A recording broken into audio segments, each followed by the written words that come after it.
Book of Heaven, Volume 1, Part 9. I had spent about 3 years in this state already described, continuing to remain in bed, when one morning Jesus made me understand that he wanted to renew the marriage, not on earth as the first time, but in heaven, in the presence of the whole celestial court, and that I should stay prepared for a grace so great.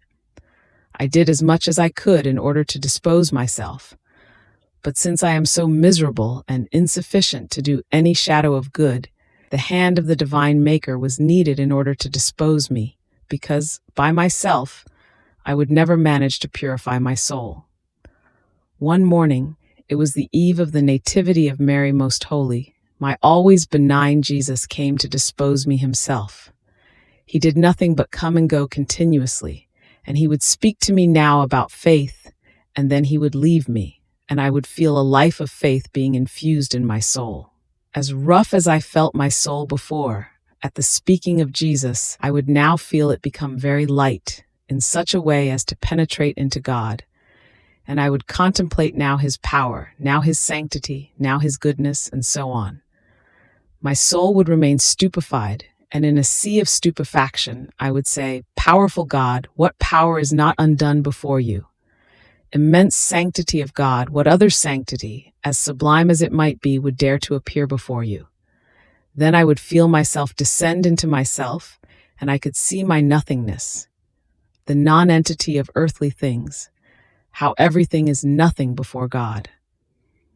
I would see myself as a little worm, all full of dust, climbing up in order to take a few steps, and such that it would take nothing to destroy me but someone who would trample me underfoot, and I would be undone. So seeing myself so ugly, I almost would not dare to go to God. But his goodness would make itself present before my mind, and I would feel drawn, as though by a magnet, to go to him. And I would say to myself, if he is holy, he is also merciful. If he is powerful, he also contains full and highest goodness within himself. It seemed to me that goodness surrounded him on the outside and inundated him from within.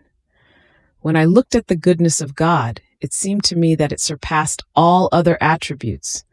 But then, in looking at the others, I would see them all equal among themselves, immense, immeasurable, and incomprehensible to the human nature. While my soul would be in this state, Jesus would come back and speak about hope. I remember something confusedly because after so much time it is impossible to remember clearly.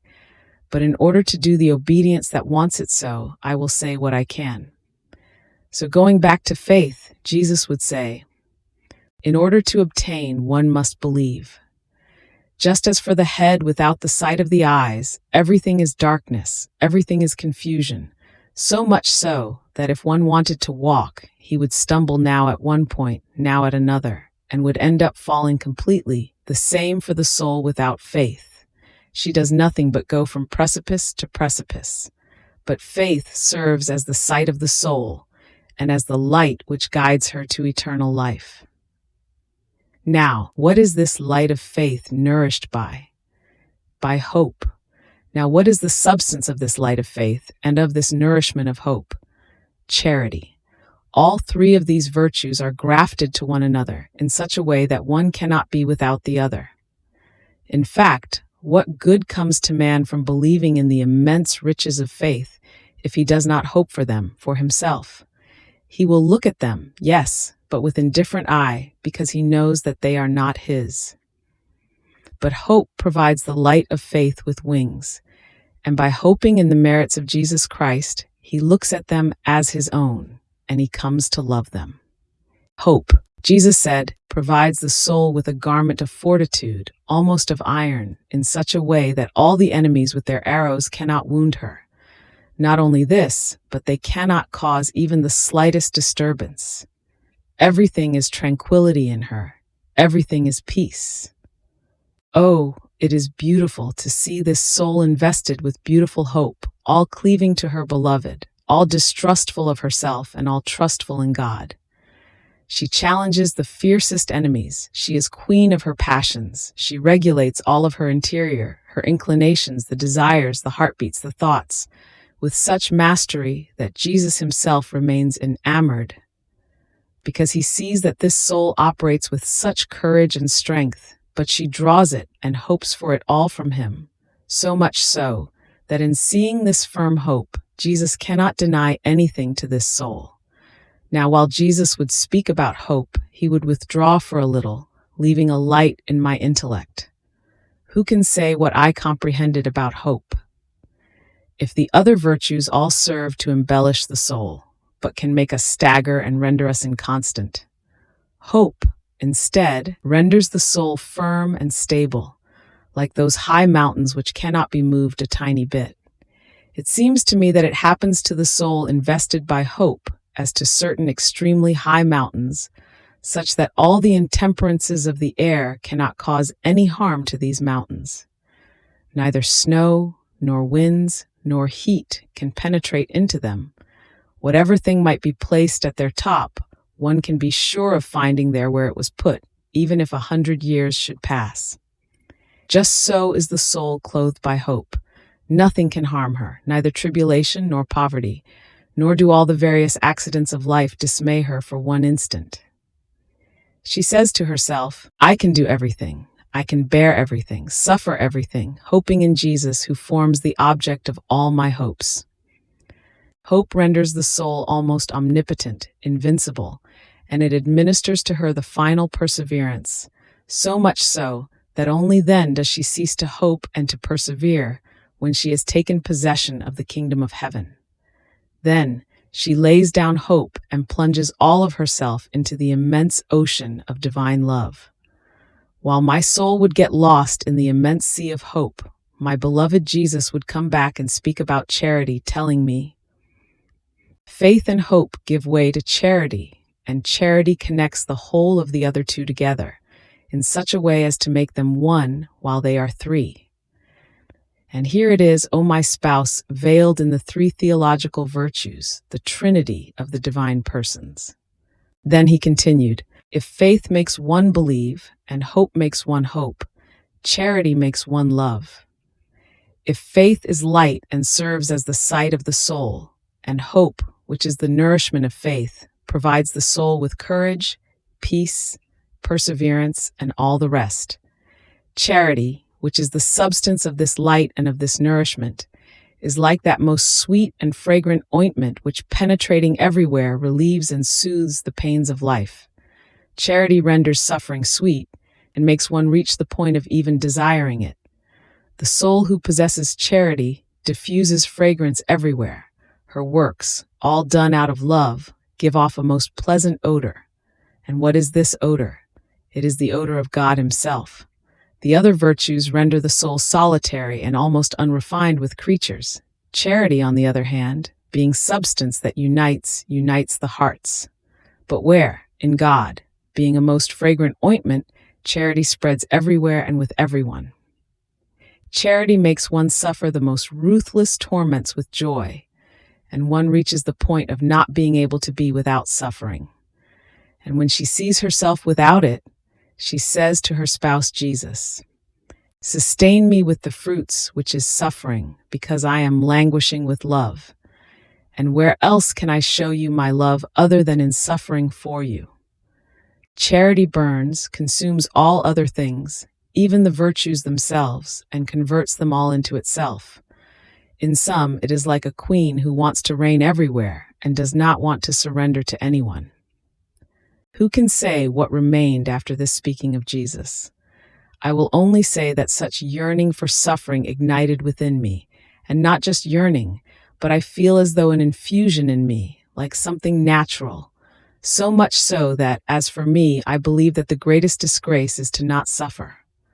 After this, on that morning, in order to dispose my heart more, Jesus spoke about the annihilation of myself.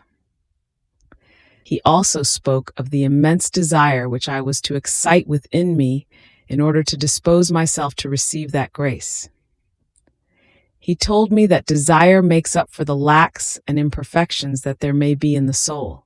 It is like a mantle that covers everything. But this was not a simple speaking. It was an infusing in me of what he was saying. while my soul was exciting itself with ardent yearnings for receiving the grace that Jesus himself wanted to give me. Jesus came back and transported me outside of myself up to paradise.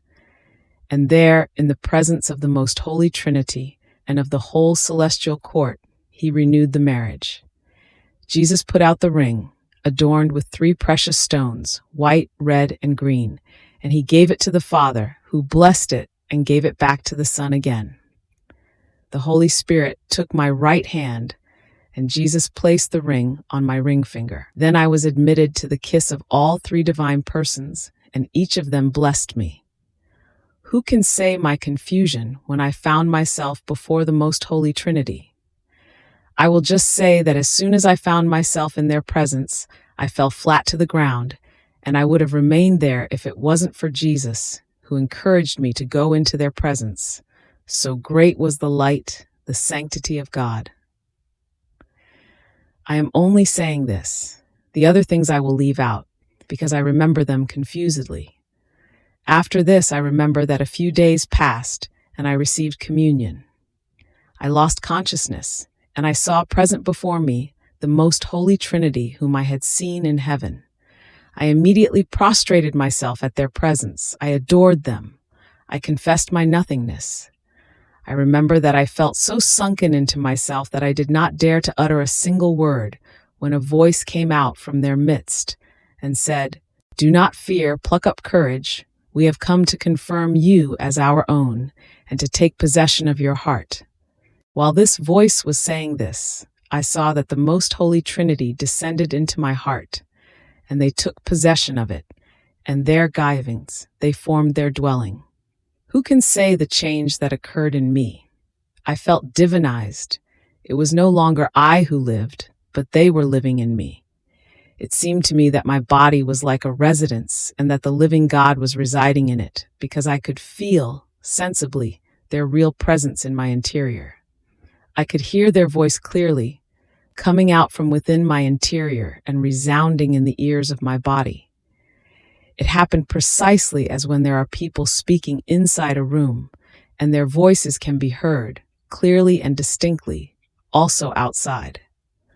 From that moment on, I had no more need to go in search of him somewhere else in order to find him, but I could find him there, inside my heart.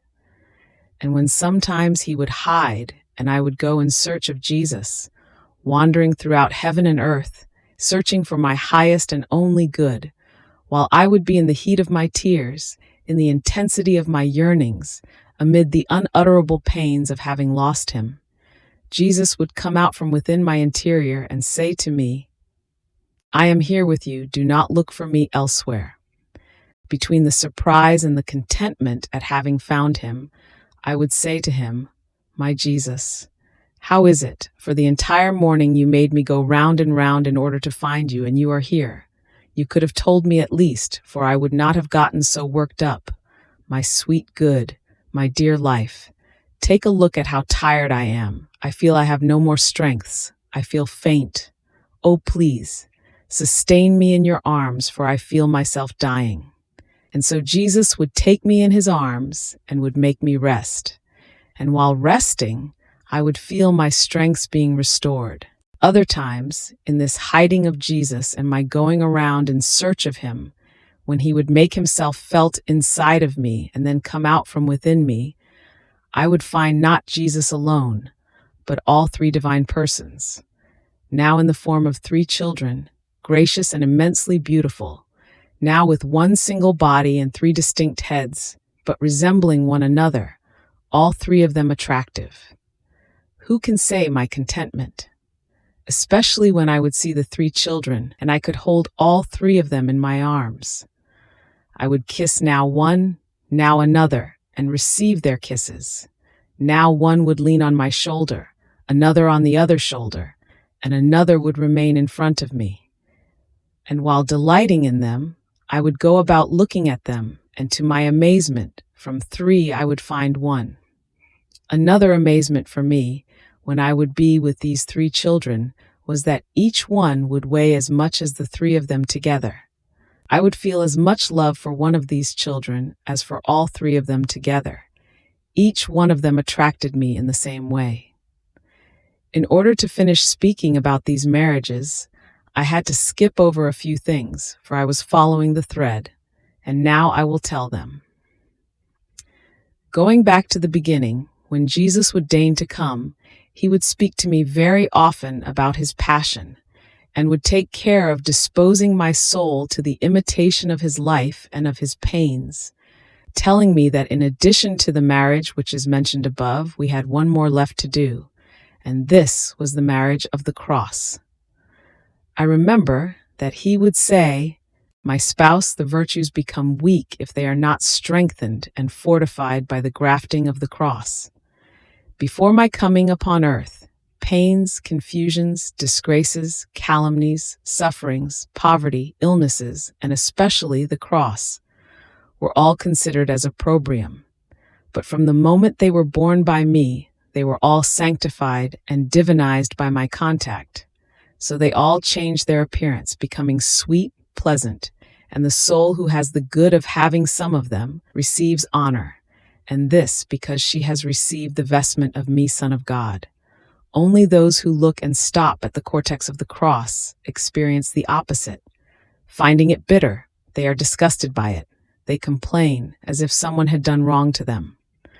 But those who penetrate inside of it, finding it enjoyable, form their happiness in it. My beloved daughter, I yearn for nothing else but to crucify you, body and soul.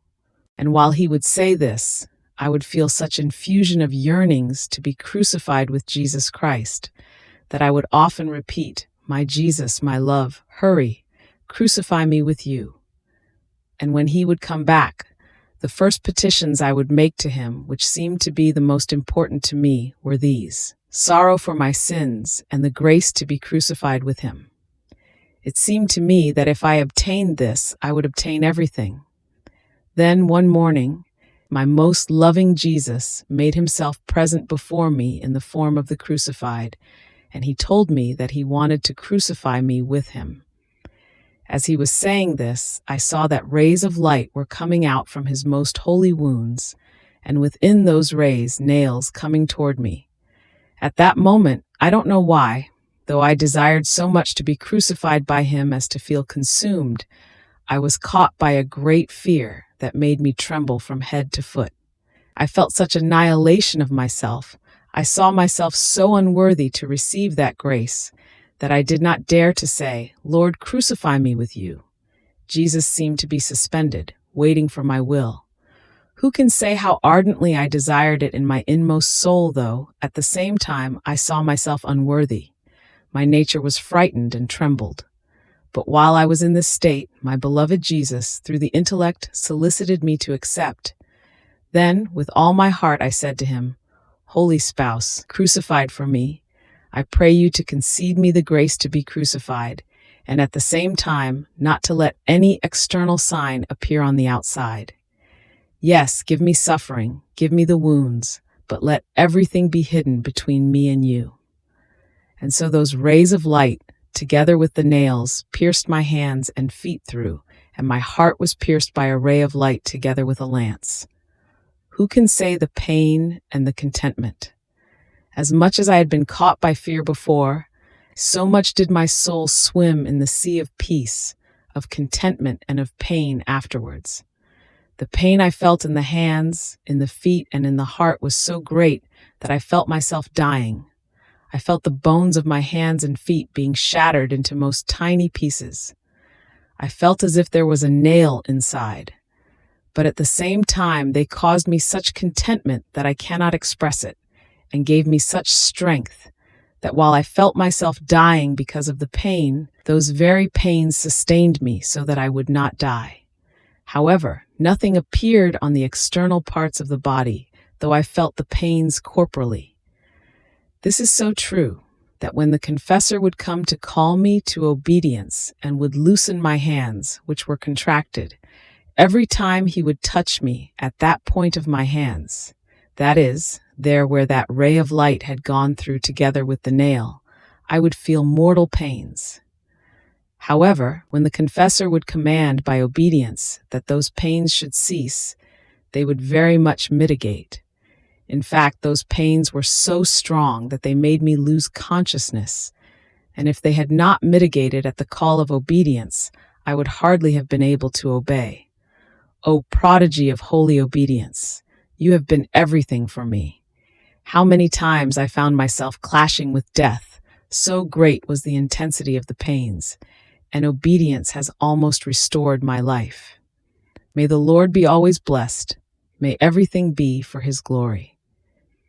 Now, while feeling myself inside myself, I could not see anything. But when I would lose consciousness, I could see the points marked by the wounds of Jesus. It seemed to me that the very wounds of Jesus had been transmuted in my hands and in the rest, and this was the first time that Jesus crucified me. Indeed, there have been so many of these crucifixions that it is impossible to count them all. I will just say the main things pertaining to this. Now, as Jesus would come back, I would say to him, "My dear beloved, give me sorrow for my sins, so that consumed by sorrow and by regret for having offended you, my sins may be erased from my soul and also from your memory. Yes, give me as much sorrow for as much as I have dared to offend you. Even more, let sorrow surpass this, so I will be able to draw more intimately close to you." I remember that once, while I was saying this, my always benign Jesus told me, "Since you are so sorry for having offended me, I myself want to dispose you to feel sorrow for your sins, so that you may see how awful sin is and what bitter pain my heart suffered. Therefore, say together with me, if I cross the sea, you are in the sea, yet I do not see you. I tread the earth, you are under my feet. I sinned." And then, in a low voice, almost crying, Jesus added, "Yet I loved you, and at that very moment I preserved you." While Jesus was saying this, and I together with him, I was caught by such sorrow for the offenses given that I fell flat to the ground, and Jesus disappeared.